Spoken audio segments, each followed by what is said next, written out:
guys, welcome to another recap of Project Runway, and again, sorry that this is so late, but the weekend got away from me. It's the Teams edition, but this time, it's time for the designers to work on their own. Kind of. We'll see. They're gonna have someone to help them sew. They meet up with Nina at the Hearst building, the Hearst Corporation building, and Nina says, "Kids, we want you to do a look for a fashion-forward editorial. I guess it's going to be a 2-page feature in May 2013 Marie Claire magazine. Jordana Brewster is going to be wearing it. If you don't know who she is, and I didn't, she was from Fast and Furious and Dallas. So the look has to be bold. It's an editorial. It's not something wearable per se. No gowns, no red carpet, no pants and t-shirt. She was very specific when she was emphasizing how it had to be. $250 budget. So the sewing assistant losers arrive, and it's the last 5 people to get kicked off. So Stanley, since he won the last challenge, he got to pick first, and he picked 2. Michelle got the old button bag came out, and Michelle was next. She chose Amanda. Then Daniel chose Samantha. Leanna chose Kate. And the cheese stands alone, Richard. Patricia got stuck with him, which really sucks because I have never been a big fan of Richard. I've never been a fan of Richard, never mind a big fan. So Patricia doesn't trust him because he doesn't know how to work with silk. So he doesn't know how to do French seams, and it's kind of a train wreck. And Stanley is so OCD and so type A that poor 2 is trying his best to keep up with Stanley and do things the way that he wants them, but he just can't because nothing is good enough for Stanley. So let's talk about the looks. Michelle, she started out making pants and a t-shirt, and that's just what she made. Unfortunately, she didn't remember that Nina said no pants and t-shirt. Then when Tim came to check in, her t-shirt is see-through. She wanted her model to just not wear anything under there, but that's not going to happen, so she had to put a black bra under it. And I don't know. Daniel, he chose a lovely shade of yellow. Not my favorite, but pretty bold. And he made shorts and a jacket with little big shoulders. I don't know how to describe that. Like wing sprouts, I don't know. Stanley made culotte pants, which were pretty cool, and a blouse and a jacket. 3 pieces, can you believe it? Leanna made a leather triangle dress that was inspired by the building, the Hearst building, and I have to say it was very, very interesting. And she didn't do it in black as what would be expected. She did it in a beautiful, like a dark royal blue.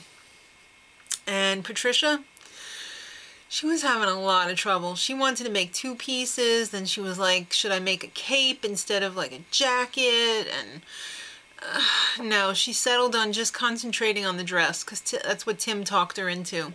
Because Richard was useless. She spent more time trying to show him things than to do it herself. So I felt really bad for Patricia because she's not a mean person. I mean, she could have literally told Richard, you know, get the hell out of here, you suck. But she tried to make the best of it. And Stanley, I'm really not happy with him this episode because he was really rude to 2.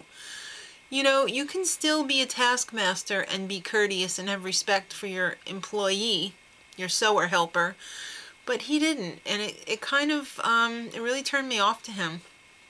Samantha, at the end, only a little bit of time left, went over to help Patricia sew at the last minute, which was really nice. So it's time for the runway show. Zach is back. Oh, he's my favorite little leprechaun. Nina was there, of course, and special guest judge Jordana Brewster, which makes sense because she's going to be wearing this in the editorial. So Patricia, let's talk about her first. Pocahontas, Pocahontas's house dress. It looked like a lopsided shower curtain. Like Pocahontas tried to get dressed in the dark and she didn't quite put it on right. I think Nina summed it up best.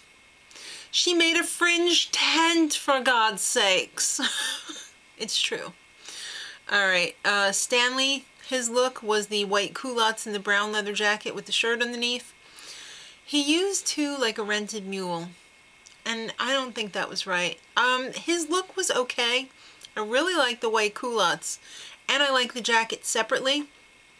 I didn't like them together though, because I thought with the jacket on, it really covered up the fabulosity of the culottes. And also, I think the jacket, that color brown, would have gone so much better with like a nice dark wash jean or something like that, you know, on its own separately. So I did like the culottes though.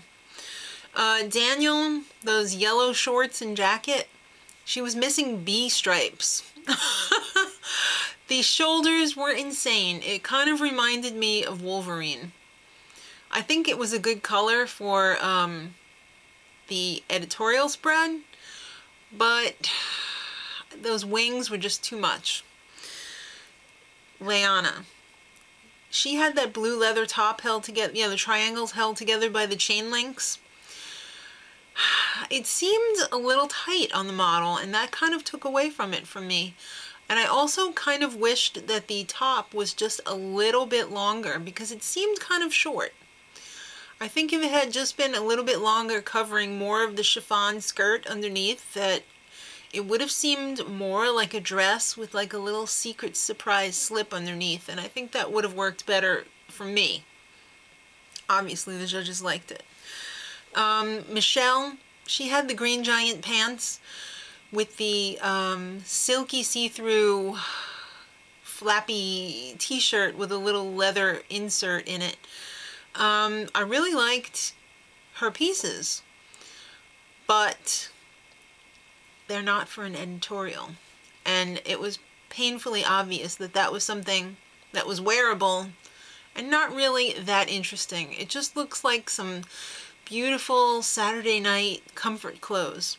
I loved her design of the t-shirt, but like Nina said, it wasn't strong enough for the editorial, so that really sucked because I've really liked most of her designs up until now. Stanley won, and Leanna and Daniel were in, which means the bottom two were Michelle and Patricia. I never thought I'd see Michelle in the bottom two after her winning dress that she made for Lord & Taylor, because that's when I really got on the Michelle train and was like, this girl's got some real potential. I could see her in the final two. So they said that her look just wasn't special enough, and that's true. They ended up giving her a second chance. They haven't revealed what it is yet, but they're going to be giving her a second chance. And Patricia, she was in. Even though her outfit was not well made, but you know what? She got stuck with Stanley. I mean, if somebody doesn't know how to do something, you're screwed. So I guess they took that into consideration. Plus, she's pretty unique, even though she makes a lot of Pocahontas-y stuff. Anyhow, the worst part of the episode, which really made me angry, was when she went back into the stew room and she was like, I'm in. And Leanna was like, really? You're in? That was just so rude. I mean, really. That was just so rude. So, and I never really liked Leanna because she seems like one of those girls from high school that was just like, I'm special and you're not, so just deal with it, okay? I'm like super designer. I really don't like Leanna. So I'm kind of hoping that she doesn't win, although I'd like to see her collection first because I'm sure she's going to make it till the end. Next week, we're going to find out what's going on with Michelle, and the final four go to Europe. But they don't all go to the same spot. They all go to different cities to be inspired. This is going to be hot. I saw France and I saw London in there. I mean, I saw Paris and I saw London in there. I don't know what other cities they're going to, but I'm very excited. So kids, till next week, much love.